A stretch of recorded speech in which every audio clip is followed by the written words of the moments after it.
Well, hello, everyone, and welcome to EllieMD's weekly educational series. I'm Honey Sagari, founder and CEO of EllieMD, and I'm so excited to have you here with us as we continue our mission to help people live longer, healthier lives. At EllieMD, we believe in empowering individuals through education, community, and innovative healthcare solutions to support vibrant living. Tonight, we are honored to welcome Megan Hansen. Megan is a registered dietitian and the founder of Metabolism Makeover, a program designed to help individuals break free from restrictive diets and build sustainable, healthy habits. After struggling with her own weight loss journey, Megan shifted her focus from traditional dieting to understanding the science of metabolism, which led her to creating a unique science based approach. Through Metabolism Makeover, she has helped thousands of people achieve food freedom, optimize their metabolism, and maintain long term health without relying on willpower or restrictive eating. Megan is passionate about teaching others how to make lasting changes that align with their body's needs for energy, balance, and well being. In today's session, Megan will discuss how understanding your metabolism can help you make smarter choices for holiday eating and long term weight management. She'll also cover important topics like blood sugar management, the foods that impacts how we feel, and tips for holiday events, travel, alcohol consumption, GLP-1s, microdosing, and so much more. Megan, thank you for being here. Welcome. Hello. Thanks for having me. Oh, of course, of course. So I just want to start with your weight loss journey and your journey. How did you become a registered dietitian? And maybe you could also touch on what's the difference between a nutritionist and a dietitian. Just guide Oh, us along on this journey, Megan. yes, of course. Okay, so I started many years ago. Actually, interestingly, when I was in school to become a dietitian, many years ago, I started gaining weight. I very first thing that you learn when you go to dietitian school, at least, whatever this was, 15, 20 years ago, is how to put a patient on a diet, how to help them lose weight. Like that's literally the first thing. So, it's like, what do they weigh? What are they supposed to weigh? What is their ideal body weight? And then from there, how many less calories do they need? How many calories do they need to burn? How many calories do they need to be eating? And we were learning back then like massive calorie deficits, 500 to 1,000 calories a day. I don't know that they're teaching that anymore. I hope they're not. But at the time, we had this project where we had to keep a food diary because this was something that we would do with our patients. There were no apps, then. So we had to like write down like what you're eating every day and like look up in the Calorie King book, like how many calories it was. And I put myself on a, weight loss diet that I really didn't need to be on at all. And not that I had the best relationship with food anyway, but this really affected me negatively, and this would continue over the next several years, where I was eating, like 1,200 calories a day. I was running every single day, and came home one night and was starving, of course. And my whole story is I tell this story in my book that I came home and I ate my roommate's entire jar of peanut butter, and that sort of that just kept going, like spiraling, over, like I said, over the next several years, this like binge restrict cycle that I would starve myself and then I would overeat and then I would starve myself and I would overeat. And I ended up gaining around, 25 pounds over the course of my college years. But what ended up happening was it actually had nothing to do with food. I was reading Fitness Magazine and Fitness Magazine was talking about weightlifting and how weightlifting is actually way better for fat loss than cardio. And this was like a crazy concept, like I said, 15, 20 years ago. And I was like,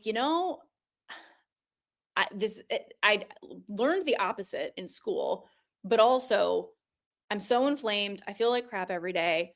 I hate running. I was running like 6 miles a day. I'm just going to give this a shot. And so I did. And so I started weightlifting, and then I cut out the running, and my weight just started coming off. And I wasn't exhausted all the time, and I felt good. And And that was like my big moment because that's when I was like, wait a second, maybe everything that I learned in school that I've been trying to implement into my life that has been backfiring isn't true. Maybe there's not full truth to this. And maybe there's another way, and that's kind of when I started researching more outside of my education. I started looking into metabolism, metabolic health. Like now we know you got to have muscle. You got to have muscle. Like muscle equals metabolism, like healthy metabolism. And there's more that goes into it, of course. But that that was really it. And the weight can, just kind of came off over the next several years or the next several months. And I got really into blood sugar control, um, sleep, stress management, all these other things that go into having a healthy metabolism and being able to easily maintain our weight. And then I, made a business out of it. That's kind of like long story short. As far as yeah, the difference I would suppose between a dietitian and a nutritionist is as a dietitian, I had to go through 4 years, actually 5 years of school because you have to do kind of a residency as well. And the education is amazing from the standpoint of it does teach you how to look at the data and how to look at studies and kind of think for yourself. Although I will say a lot of what I learned in school in the weight loss world at least was I I don't know if I wanna say not correct, but, very, very harmful, at least for me, and I know for a lot of my clients, a lot of clients that I work with now too. So, I'm grateful though that I had the education to just kinda learn how to discern studies and research and, also just be able to kind of branch out and think for myself. Can't Oh, there you go. I Sorry, I put There you go. myself on mute and then I couldn't remove myself from mute. No, thank you so much for sharing that background of yourself. And you're absolutely right. From someone who has lost significant amount of weight twice now, 2 or 3 times in my life, close to 100 pounds. Yeah, it's Wow. not that the whole calorie deficit program that they talk Yeah. about, calories in do not equal calories out. And I feel like we've been misled for such a long time. That's why we're here to educate and really shed light on what weight loss means and what do you have to actually do. For me, it was all about protein, but I would love to take a step back and for you to guide us on what is metabolism. Like give us the Yeah. science and some background on what is this metabolism thing that we keep hearing about and talking about?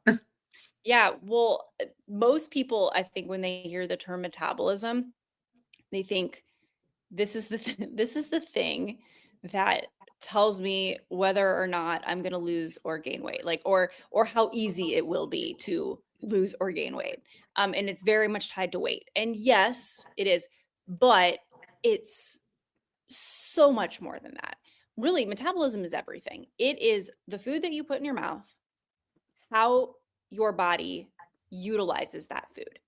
So, to do things like pump blood, breathe, think, detox, move, obviously, but any function that's happening in your body is happening because of whatever you're putting into it. So, it's like if your body is if your let's say if your metabolism is, air quotes, I'll say slow or maybe inefficient or whatever, however you want to say it, then it may not be using those calories in a way it, it, it may not be using those calories in the way that the body is meant to be using them. And you can have a lot of and anytime there's calories that are left over, of course, they're going to be stored as fat. They have to go somewhere. So favorite place for calories to be stored is in your fat tissue. Um, and if your metabolism is working well, then your body is generally going to be using all of those.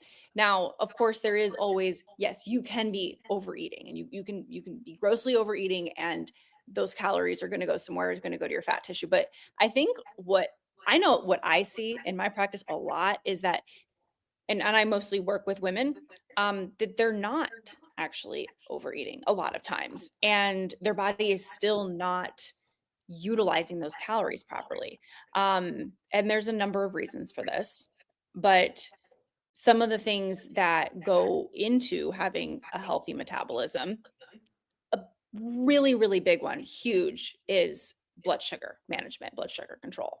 So if you have healthy blood sugar management and healthy blood sugar control, I would say in general, not always, but in general, at least from what I see, that's going to directly correlate with your metabolism.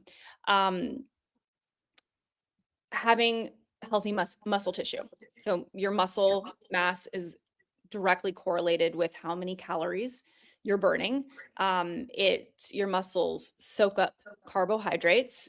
So the more muscle you have, the more carbohydrates your body can actually handle. So if I have someone, for example, that has poor blood sugar management, maybe insulin resistance, my number one thing is just like, please lift weights. Like go lift weights at least 3 times a week, because like I said, more muscle you have, the more carbs you're going to be able to handle and the more calories you're going to burn every day. So that's a really, I know it's not necessarily easy. It takes time. You got to go to the gym, but it is a fairly simple one. Um, Movement. And I will say that my big thing, if you follow me on Instagram, you'll hear me talk about this a lot, but power walking, or however you want to say it. But I always think of power walking because my grandmother, who has passed away years ago, but she was a mall walker, and she used to always tell me, she was like, I'm going to do my power walk. And I, watch her when I was little at the mall, like, doing her little, like, pumping her arms. So that's what it is to me. Getting yourself into zone two, kind of a zone two cardio, where you can hold a conversation. You're not like, you know, but you got your heart rate up. You're walking at a good clip.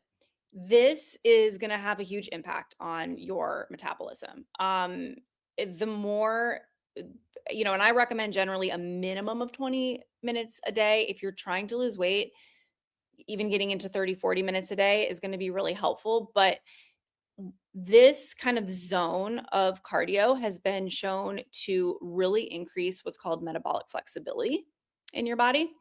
And metabolic flexibility is very simply, it's your body's ability to switch from burning carbs to burning fat.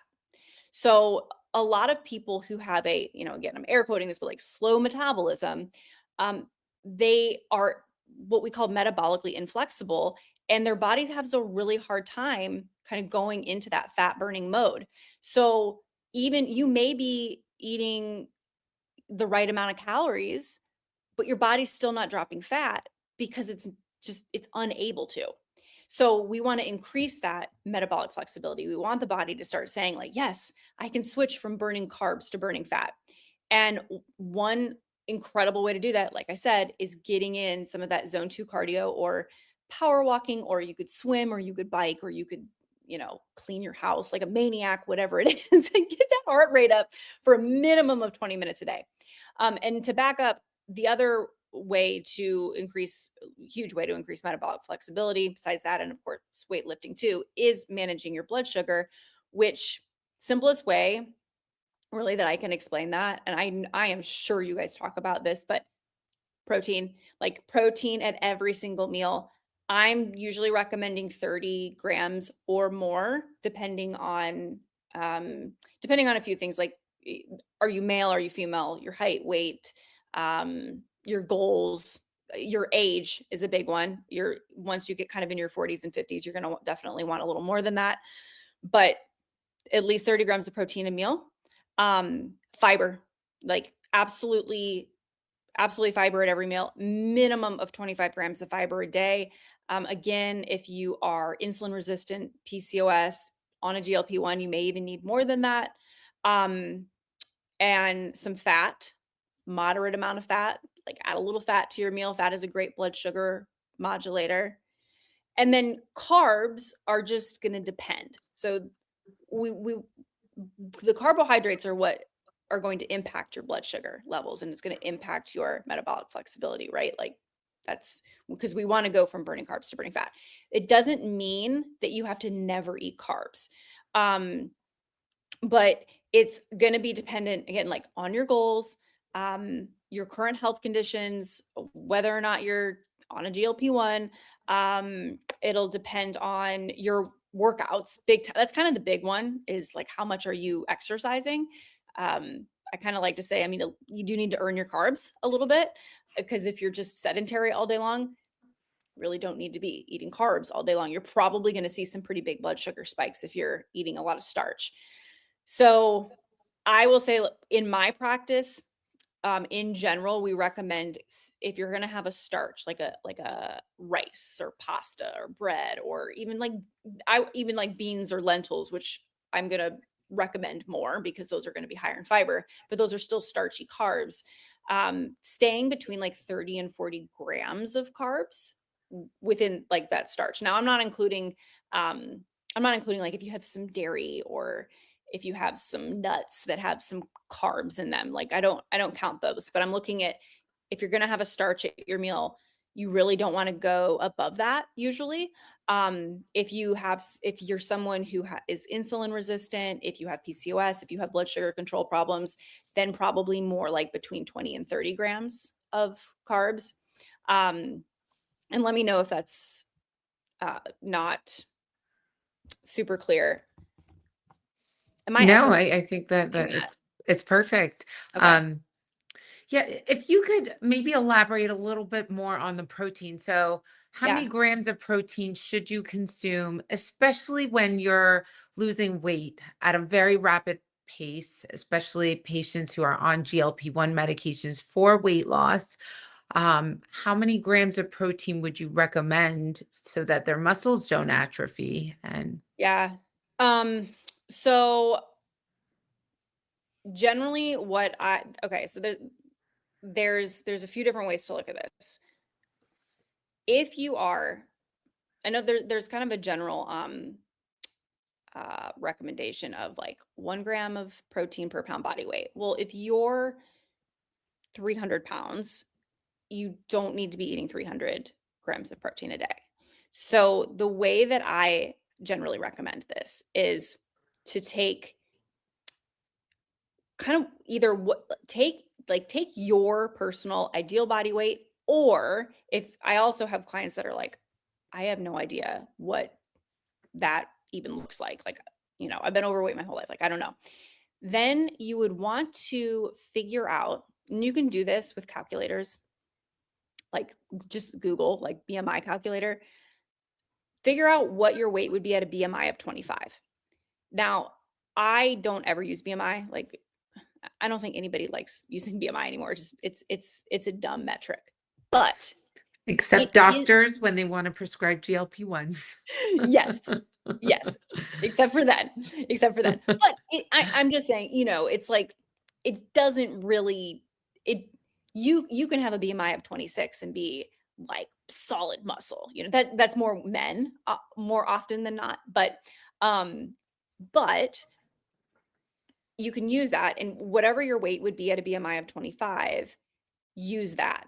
We use that as dietitians, we use that in bariatrics, like for bariatric surgery, like that's kind of the gold standard, and it works pretty well. So you figure out, let's say your BMI at 25 is 150 pounds. That's a great amount of protein to shoot for in a day. Because what we want to support is your muscle tissue. We don't need to support your fat tissue with protein. So we want to support your muscle tissue because the most important thing that you will do when you're taking a GLP-1 is protect your muscle. Like that really is your number one goal. And if you focus on that, the weight will come off. You don't need to worry about that.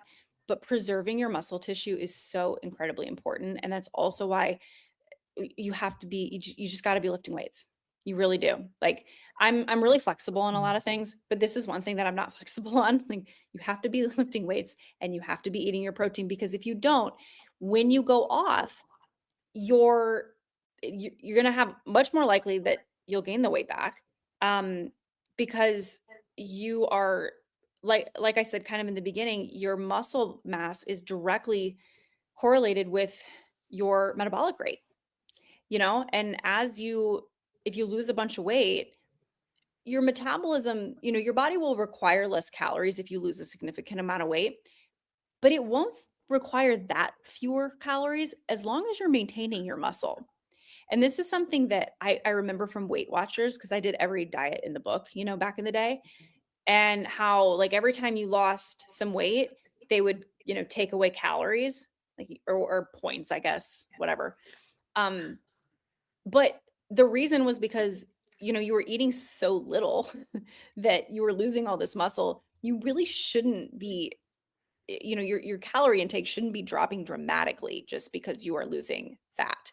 As long as you keep that muscle tissue up, you're going to come come off of taking a GLP-1 eventually with a healthy metabolism and with healthy lean muscle tissue. And that's really, I mean, to me, that's the goal, right?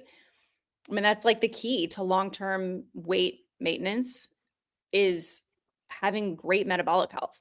Because when your metabolism is functioning well, it's so much easier to maintain your weight. Like it's almost, I don't want to say it's hard to gain weight, but your body is so much more like I said earlier, metabolically flexible that you can have a weekend or a week, you can go on vacation and you can eat a little differently, maybe eat more than you normally do, you move less, and you're not going to gain a bunch of weight. Like the scale's not going to budge. And that's true metabolic flexibility. And that's really the goal. Because once you lose the weight, like it's like, then what? And I'm sure Mm. many people on here have experienced the ups and downs, like you lose weight and then you gain it back. And the key really to not doing that is having a really healthy metabolism. Okay, so can we talk about that? I've heard, don't starve yourself. You'll ruin your metabolism. Your metabolism slows down as you age. And first of all, is that even true? Does your metabolism slow down or can you damage your metabolism? And if it is true, how do you fix it? Yeah. Well, as you age, there is evidence that it slows down slightly, but it's not even, I wouldn't say it's even enough to worry about. The reason that it seemingly slows down so much is because as we age, we lose so much muscle. And especially women, when they go through menopause, they will rapidly lose muscle mass because of the hormone fluctuations. So, again, weightlifting, protein. Like you can prevent this. I have a friend that's going through menopause right now and she's just been in really good shape for the last several years. She's really focused on, her protein and lifting and she's like coasting through this time period because with you have that muscle on your body, it's as your muscle drops, your metabolism will drop and your fat will go up. Can you damage your metabolism? So y- yes and no. I mean, under eating, severely under eating. And what's severely under eating? I would say, well, anything that's maybe more than a 500 calorie deficit. And I'm not saying you can never. It kind of depends on what your weight is. Like if you're starting at 300 pounds and you have a lot of weight to lose, being in a larger than 500 calorie deficit is probably totally fine. So it's going to be kind of dependent on the person. But let's just say you're in a big calorie deficit for more than 6 months. It's not that you're hurting your metabolism. The way that I look at it is your body just adapts. So it's just called metabolic adaptation. And the way that I describe this is it's like if you, let's say you drive around every day to different job sites. Okay, that's your job, whatever. And you go through a whole tank of gas. But all of a sudden there's a gas shortage and you can only fill up your tank 3/4 every day. Well, what are you going to do? You're not going to go on your normal route because you'll end up on the side of the road, right? So you got to figure something out. And maybe you take a shortcut. Maybe you talk to your boss and you're like, "Oh, I have to kind of rearrange my schedule." And I'm okay, so I can like get home on 3/4 of a tank of gas. Maybe you buy a Tesla. Whatever. You have to figure it out. Your body does the same thing. So back to what I was talking about earlier when I said that all the food that we eat is utilized for something, for our, brain to work and for our heart to work and for our lungs to work, all those functions still have to happen. So your body just kind of adapts and says, okay, well, we normally we would be getting 2,500 calories a day, but we're only getting 1,800. And like, we have to do something about that. So it will lower its metabolic rate down to closer to 1,800 so that it can still function the way that it's meant to. And this is why oftentimes when you've been dieting for a long time and then you say, you stop dieting, or, you go on vacation for a week and just like eat all the things, y- the weight will start to come back on because all of a sudden, you might pop your information into an online calculator like a TDEE calculator and say, well, I should be able to eat 2,500 calories a day. But really, your body is like, well, no, you've only been feeding me 1,800 for the last 2 years. So that's what we're used to now. So in that case, you have to do what's called reverse dieting. It's not that you're broken, you just have to reverse yourself out of it. And it's something you can do on your own. I kind of recommend working with someone because it's a little scary when you've been dieting for years to suddenly be like, I need to start, titrating up and eating more. Um, but it really, like, I did this in my practice with people, and it's kind of just basically bumping up your calories, maybe like 50 per day for a week, not 50. So like bump your calories up about 50, do that for a week. If your weight remains stable, do another 50, do another 50. Like, just keep going, until you get up to sort of a place where you feel like you're truly at maintenance, and you just monitor yourself. You just monitor your weight, but you have to like slowly reverse yourself out of it so your body doesn't freak out and start storing fat. But well, Does from that make sense? everything I know, not all calories are the same. There was the research and the study that No, they right. put Not at all. everyone, three groups of people on 1,000 calorie diet. They gave one group 70% fat, the other group 70% protein, and the third group 70% carbs. And the group that had 70% fat lost significantly more weight than the 70% carbs. So can you explain why and Yeah. how? Well, I mean, you kind of have, but maybe elaborate a little bit more why not all calories are created the same. Yeah. Well, I think part of this too is and this if the study was done sort of in a vacuum, it's really interesting, right? Because we can actually see like they're eating the same number of calories. Um, but one thing that I will say that I think doesn't get talked about enough is that just like satiety, and how with carbs, because I would also this is what I would also want to look at with this study is the group that was getting 70% carbs, how hangry were they? Like how did that affect their energy levels, their brain, because their blood sugar levels. Because when you're eating a primarily carbohydrate diet like that, there's no chance that your blood sugar is not like doing this all day long because you're not getting enough fat, you're not getting enough protein to even that out. So I would imagine that group, not in a vacuum, would also be overeating because their cravings would be kicking in. And how this works is when your blood sugar spikes because you've consumed a large amount of carbohydrates, um what happens is, of course, what comes up must come down, right? So it goes up, your pancreas releases insulin, the insulin comes out, scoops up all the blood sugar floating around, and then your blood sugar starts dropping because it's being stored somewhere. I mean, it's going to your liver, it's going to your muscle, and then it's going to your fat, wherever.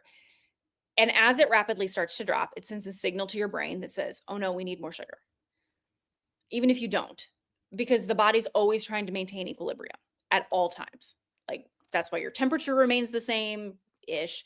That's why your pH levels remain the same ish. It's like, oh no, blood sugar's dropping. We need more sugar. So that's where your cravings come from a lot of times, or this like insatiable desire to eat. Maybe you had a banana and oh God, I noticed this when I have oatmeal for breakfast. I get these little oatmeal cups and because they're quick. And when I eat those for breakfast, it's like around 10 o'clock. I'm suddenly like, I'm starving. Like I need to eat something. Even if I am not really that hungry, it's weird. Your body might start to kind of feel hunger, or you just kind of feel like you need to eat. You're like I need to eat something else. And you're generally craving more carbs. You're not generally craving something like protein. And you just feel more snacky throughout the day. And this is because these are these like uneven blood sugar levels in your brain just constantly saying like we need more sugar, we need more sugar. Um, but then of course the other reason is because when you have that excess carbohydrates floating around, it has to go somewhere. It cannot stay in your bloodstream. So your body's going to release insulin, which is going to scoop up that sugar and put it somewhere. And your liver and your muscle stores are only so large that the rest of it's going to have to go into your fat cells. Um, and and then as far as like protein, why do we see so much success with high protein diets? Because protein is so satiating. It keeps us full. And what is the one thing that we're always fighting against when we're dieting? It's hunger. Because we're not eating, like as much as our body wants us to. So we have to do something to stay full. And protein is like, I don't know, I've never sat down to a bowl of protein and just, binged it. It's like like you do that with potato chips. You don't do that with protein. And it's not because it's not good. Like I could be eating the best. I was eating the best steak on the planet. I swear to God, like 2 weeks ago. And I got halfway through it and I was like, I can't eat anymore. And I felt so bad. It was so good and it was so expensive. But I was like, you just can't. You get to a point where your body's like, nope. So that's really interesting because we get a lot of messages, as I was telling you, about all the concerns that people have when they're on GLP-1, and nutrition's a big part of it. Um, and they're like, my weight is not, I was losing a lot of weight, and now I've just been stagnant for a long time. I'm not losing the weight. And my suggestion to a lot of people is like, increase your protein, and you'll Yeah. see why is that? Why does that happen? As soon as is it just the calories, or is it just your body's like, in a starvation mode where it's like, let's hold on. Protein is a very important asset for the body. Everything's really made up of these amino acids and protein. Is it holding on to the calories? Like, what's happening? Why is it that as soon as you increase protein, the weight just starts coming off again? Um, there's probably a couple reasons I mean, honestly, I think more than more than likely it's because they are eating, well, there's probably a couple things. So number one, like I said, um muscle. Like I don't think it's hard to understand this so much because we're always so focused on fat, like let's lose fat. But you have to understand like your muscle tissue, protein, building blocks for muscle. Like your protein is going to build your muscle, and your muscle is going to burn more calories. So there's just that. And then there's also kind of like you said, I mean, I when you start to increase your protein, you very naturally are going to start to consume less calories. Almost always. Mhm. So I think that's a lot of it. There is also if you're eating less carbs and more protein, um your body will often start to shed, well, like maybe excess water weight that you have stuck places that doesn't need to be there. And also inflammation. So this is a really big one too, because um the more, again, the more muscle tissue you have in combination with a GLP-1, what I see with a lot of my clients is that they will start to shed actual inflammation weight pretty rapidly. Like I said, especially when they start to increase their protein along with it. And we can't know that's not necessarily fat, but it is incredibly important weight to lose. It's that weight that just kind of hangs on. It's a lot of times we see it in the face, although we can see it all over the whole body. And I actually think that's one of my personal favorite things about GLP-1s is how much inflammation I see my clients lose.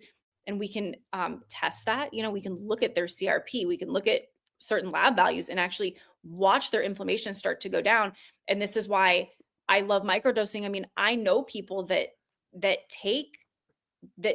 microdose GLP-1s that don't even have weight to lose. And they might have had like 5 or 10 pounds to begin with, but they're just taking it now because they're like, I don't have joint pain anymore.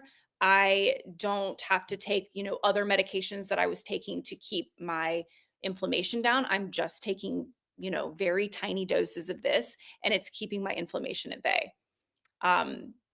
So I think it's all of the above. Mm, I love that. I'm getting some comments and Yeah, I I've see lost an that. I know incredible amount of it's great. inflammation. That's wonderful, Heather. I love that you're posting that. Now I'm going to go answer or ask some of the questions, but I do want to debunk some of the myths that are out there. And one, not necessarily myths, but the food pyramid, the traditional food pyramid. What are your views on the food pyramid? And also another thing that I'm hearing, you hear so much contradictory statistics, data, information, you don't know what to believe.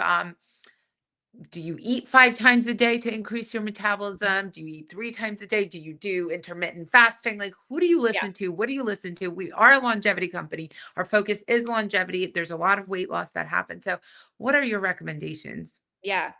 So I can give you recommendations. You're right. There is a lot of information out there, and something that I preach this a lot on my page and in my groups that it's really important to it's really important to connect with people that you trust. And I know it's like, well, who can you trust? I think we don't give ourselves enough credit for our own intuition. And it's like when you hear something that feels off to you, it probably is. We're all different. Like as human beings, like we are not the same. Our bodies are not the same. There truly are some people that thrive more on a plant heavy diet. I mean, I think everybody should be eating protein, but with more plants, there are some people that thrive more with just a very meat forward diet. And you kind of have to figure out what works for you. What I can tell you is that just from my own clinical experience and my population that I work with, I'm intermittent fasting for women is not my favorite long term. Um, I see a lot of women who, again, this goes into the metabolic adaptation that I was talking about, who, and especially when they're taking a GLP-1, they're just not eating enough. Like they're eating, 800 calories a day. You will never maintain your muscle tissue eating 800 calories a day. You got to be really careful if you are going to intermittent fast and make Mm. sure that you're getting enough protein and you're getting enough calories. It's hard to eat a lot of protein at once. So if you're skipping breakfast and you just have lunch and dinner, it's like, I mean, are you going to be able to get it all in, Um, I usually recommend 3 meals a day and a snack or maybe like 4 smaller meals a day. I don't like the concept of eating all day long, 5, 6 meals. Um, Honestly, the primary reason for this is just I'm always like, who has time for that? Like, who has time to eat 6 times a day? And it gives you more opportunity to overeat. It gives you more opportunity to, eat something that spikes your blood sugar. So, like, just keeping with those really solid, like 3 meals a day. If you need a snack, eat a snack. Um, and that generally works well. I would say for most people. Mm. Um, Someone's asking, how yeah. many calories should we eat per day? Well, Is that's the gonna depend. 1,200 calorie guideline appropriate? What do we do? So if you are a calorie counter, and I'm not saying you need to be, I actually most of the time preach not to count calories, but there are times when this can be helpful. If you if you this isn't going to be an exact science, but there are calculators that you can use, like a TDEE calculator that can give you a starting point that says, okay, this is about how many calories my body should be burning every day. And then if you're trying to lose weight, you can subtract. Again, it's going to depend on how much weight you have to lose. I'm very conservative, so I usually only do about a 300 calorie deficit. If you have more weight to lose, 500 is totally appropriate. And kind of go from there. Now, again, it's always like, it depends. And it can be honestly, it can be really nice if you have it in your budget, if you can afford it, to work with a really good dietitian that can help you with this and they can guide you and like really take a look at what you're eating and your activity level and just like all the things, because there's so much more that goes into it than just calories. We talked about this earlier. It's like calories are they can be helpful as a reference point, but they're not created equal. And you really, like, what I preach over and over and over, and this is what I've preached for so many years, and I have so many clients that have lost weight without GLP-1s, even 100 plus pounds. Eating protein, a minimum of 30 grams of protein at every meal, eating a minimum of 25 grams of fiber per day, so you kind of like just even that out throughout your day, whatever it is. Having like 1-2 servings of fat at your meal. So maybe that's like a half of an avocado would be a serving of fat, a tablespoon of nut butter, and then moderating your carbs and like I said earlier in the session, I'm looking at like starches, like maybe beans, lentils, whatever, lentil pasta, things like that, like high fiber carbs, sticking to 30 to 40 grams of carbs. So that's about a half, that's about 2/3 of a cup in a meal. Now, but if you're sedentary, or if if you're not moving much and you're not really exercising, then, you know, we're really only looking at being able to have those types of carbs 0 to 1 times a day. If you're lifting weights 3, 4, 5 times a week, then we're looking at maybe like 2 to 3 times a day. Um, Mhm. but most importantly, if you're on a GLP-1, I will say this because I know several of you in here are, you always want, e- even if you have those carbs on your plate and you have, yeah, even if you have those carbs on your plate, you have to eat the protein first. Like, eat the protein and the fiber first. And then if you have room, eat the carbs, because it can be hard to get all that food in your stomach if you don't have a huge appetite, and you absolutely have to prioritize that protein piece. I love that. It just keeps, this is the second week we're hearing about how important muscle, not just for maintaining your bone density, but also your health, burning calories. It's like the sponge that takes the sugar out of everything. I mean, how It's important muscle I know. mass, it really just comes down to that, it seems like, more than It really anything. does. I mean, And I and when you look at long-term, like, health span, longevity, which I know you're a longevity company, honestly, diet, very important, but exercise and like muscle mass, you just see it in the research. It's just it really is the thing that predicts how long you live and how you feel mhm, as you age. mhm, mhm. Yep. Yeah, it helps control all those glucose spikes, which lead to inflammation. I Yep. mean, it all keeps coming back to the same thing.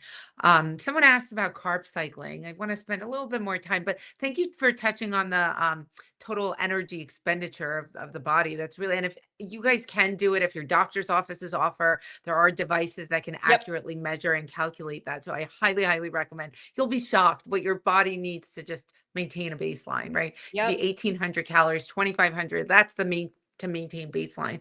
It's really good to know that. But can you touch on carb cycling? What is it? Why is Yeah. it so popular on social media right now, especially? Yeah, it's really popular. Yeah, I don't have a problem with carb cycling. I think it can be great. I think um there's benefits to it. There's also, okay, here's my opinion of it. If you are someone who does well with tracking and, like, that's something that you feel like you could stick with. I'm going to do some low carb days. I'm going to do some higher carb days. It's really good. It's actually really good to keep our body guessing and not eat this like same thing every day. Kind of like with exercise too, it's like if you did the exact same exercises every single day, your body eventually gets used to it and stops responding to it. So that is the nice thing about carb cycling is and there's I think the research is a little mixed on it on whether or not it helps you lose more fat. And we've seen some research that shows that it does and some that it doesn't. Whatever. I've seen people have great success with it. But if it's something that you're like, this would be me, I do not want to pay that close attention to like, okay, what day am I doing low carb? What day am I doing high carb? What day? Then don't do it, because no matter what you do, you just want to make sure that you're consistent. At the end of the day, consistency is king. And it's not really, I don't want to say it's not going to matter. It certainly matters. But with like strategies like that, they can be really fun. And I would say, like, yeah, if you're interested, play around with it for sure. But if you're like, man, this is kind of a lot of work and I don't really know if I can stick with it, don't do it. That's my And now opinion. I have a quick question, just to shift gears a little bit. With individuals who have autoimmune disease or a lot of inflammation, are there foods or diet programs or anything specific besides microdosing GLP-1s? We've Mhm. talked about that, but besides that, is there anything else that they can do to reduce the inflammation in their body? Yeah, Oh, wait, I have honestly, an idea. You're going to say increase protein, but go ahead. well, and also though, protein is important with autoimmune. Eating just foods that are really anti-inflammatory, like I love a adapted Mediterranean diet. So no, it's not, that you're just eating like a small portion of fish. You still want to get your protein, like get your protein in. But then looking at the Mediterranean diet, which is a lot, fruits, vegetables, all like extra virgin olive oil, these really anti-inflammatory foods. I'm telling you, I have seen incredible success with like really honing in on eating these like more anti-inflammatory foods, which again, just you guys just like go look up the Mediterranean diet. It was huge, like I'm sure I did it, 20 years ago or whatever. But that that would be a great place to start. And really adding in as many like colorful foods alongside your protein. I Okay. know it seems so basic, and it's like people always want me to say like what supplement or what, and sure there's supplement like curcumin is a really good one that's super anti-inflammatory and relatively inexpensive supplement you can take. There's all kinds of green powders and things like that, but it, so often it's the basics that we just don't want to do that really have the most impact. I love that you shared Yeah. that. Now with the holidays around the corner, Yeah. can you share some holiday tips Yeah. on yeah. Yes. So for the holidays, here's my biggest thing. Because we all typically have like big gatherings that we have to go to, and it's like all the food, overwhelming. And I know I used to be like this. I would get there and I would just be like, I'm just gonna eat. I'm gonna starve myself all morning, and then I'm just gonna eat all the food, like whatever. Okay. So number one, don't do that. Eat like honestly, eat like you normally would. High protein, keep it very high protein. Like let's say in the morning for breakfast, because again, we're going for satiation. Never go to a party hungry. Yeah, exactly. If you're gonna have alcohol, you never want to start drinking alcohol on an empty stomach, because you will inevitably make bad decisions that you don't want to make, that you will regret, because it affects your frontal lobe, which is where your decision making takes place. And obviously, if you're hungry and you start drinking alcohol, it, alcohol does the craziest things to your blood sugars, up and down and up and down. And so you just want to be really aware of that and not go to the party hungry. Lots of protein. And then when you get there, first thing you want to do is fill your plate with the proteins, the fiber, so like the veggies, healthy fat, basically avoid the carbs at first. Like, plate number 1 really is just that. And then maybe if you wanna leave a little bit of room, you decide maybe before you go, we typically know what's gonna be served at our family gatherings, but maybe you have to kind of scout everything out. What are 1 or 2, high carb things that you love that you still wanna have during the holidays that, you don't wanna feel like you deprived yourself? For me, it's stuffing. I love stuffing, and I live in the South, so mac and cheese. Okay.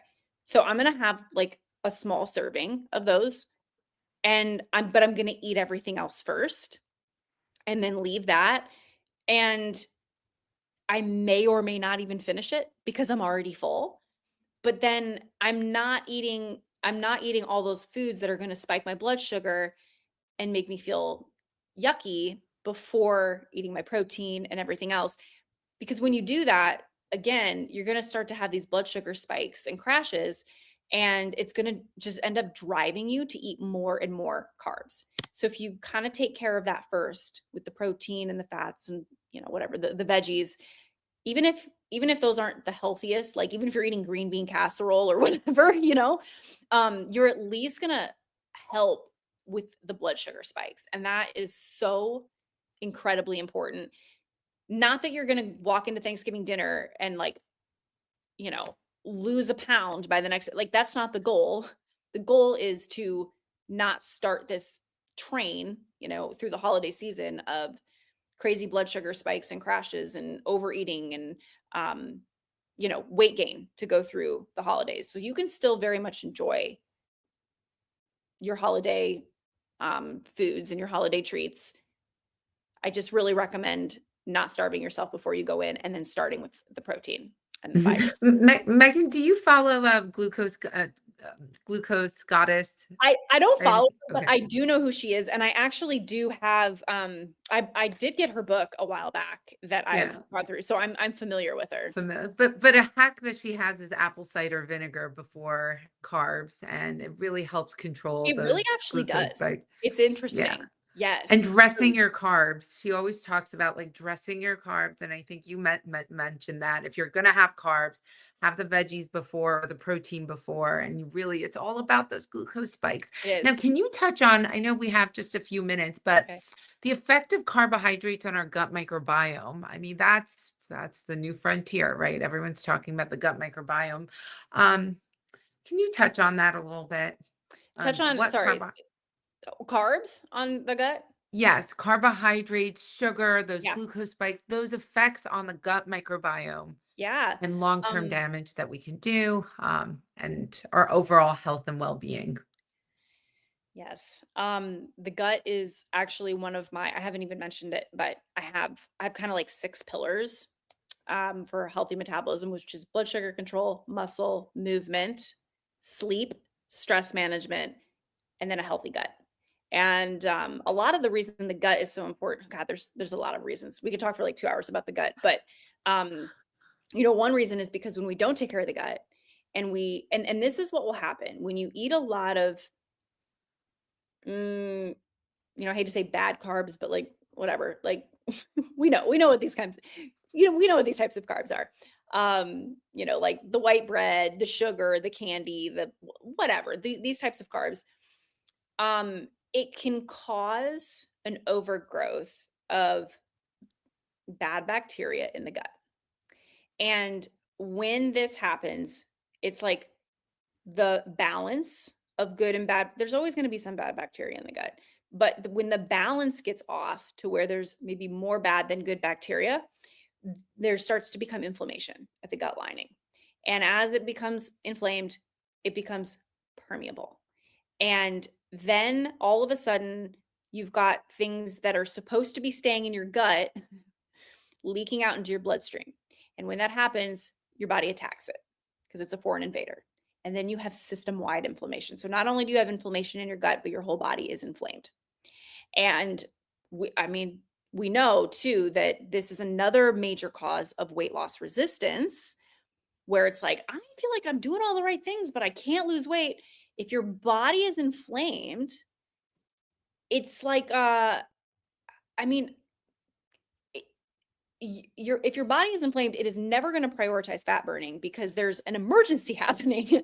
And it's all of your resources are going to go towards fighting that inflammation. But it's like the inflammation just keeps coming because your gut is permeable.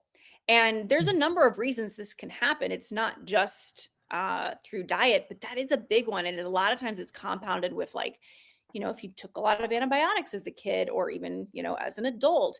And then on top of it, you've got all these white carbs or bad carbs, processed, let's just call them processed food because a lot of this issue is processed food. This food that we're just like, our gut is like, what is this? I don't know what this is. I don't know what to do with it. And it starts to just like it'll just start to grow this like negative bad bacteria in your gut microbiome. And when that, like I said, when that imbalance happens, Mm. you start to get inflammation.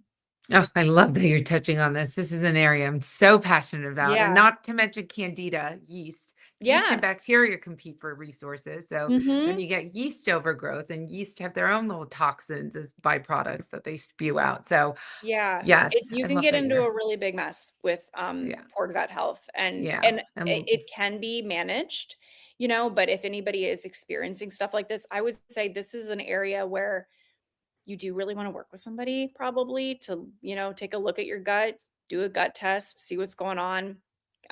Because it can take, a whole protocol to clear that up. But there are things that you can do too at home. And I know a lot of people that have cleared up a lot of their gut issues just at home by, I mean, literally just increasing their fiber intake, mm, eating more protein, eating less processed food, cutting out processed foods, getting enough sleep, managing their stress. It's like it's all connected. It's all yeah. connected.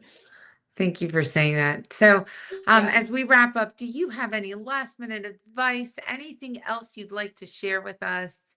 And also maybe touch on what you offer through your services. I think that's really good. And Brenda, if you could Yeah. post Megan's links on the bottom so that Well, we yeah, know I how mean, to I get in only have touch a with minute left, you. so you guys come find me because I'm on so I'm on Instagram, and then I also, the Metabolism Makeover the program has a separate account. That account has, I feel like it's a little more heavy in education, so it's a great resource. There's like just tons of good resources there. And then my account is I would say more kind of like how I live my life in this way, like the metabolism makeover way. And I'm actually right now this week, I've been doing a lot of Q&As. So if you have more questions that I wasn't able to answer, you should come over there because I'm actually in there answering a lot of questions on my page at the moment. So Oh. Well, thank you so much, Megan. And thank you all for joining us for yeah. another week of our educational series. I really appreciate it, Megan. We would love to have you back. If someone wrote Yes, here, anytime. I love someone doing wrote, stuff can like we this. carry you around in our pocket for the holidays? So maybe you Well, you know can't, but what? you I can follow Megan. You can, and I do have a book, and so you could, get it on Kindle and it would be in your pocket. But I do, and it does go through, just kind of all these pillars I talk about and breaks it all down. So if you're a book reader, there you go. And I love that you take such a personalized approach when it comes to diet, fitness. It's It is very personalized. Yeah. Yep. Well, thank you all so much. I hope you enjoyed this. Thank you for sharing your evening with us. And thank you again, Megan. We would love to have you back. We Yep. appreciate your time so much. Thank you, thank you, thank you. And please, guys, if you haven't already, go follow Megan on Instagram or visit the Metabolism Makeover. Thank you all so much. Have a wonderful evening. Bye, Take everybody. care, y'all. Mwah. Good night.